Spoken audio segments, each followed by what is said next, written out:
আল্লাহ তাকে জান্নাতের ফয়সালা আল্লাহ আমাদের সকলকে গুনাহ মুক্ত জীবন যাপন করার তৌফিক আমাদেরকে দান করুন। আমার সাথে তওবা ইস্তিগফার আমরা করি।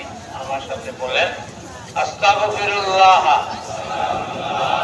রাব্বি মিন কুল্লি যামবিন ওয়া আতুবু ইলাইহি লা হাওলা ওয়ালা কুওয়াতা ইল্লা বিল্লাহিল আলিয়্যিল আযীম। শুধু আমরা দুইজনে সবাই পড়েন। তাদেরকে বলে যে আমি তো পাকড়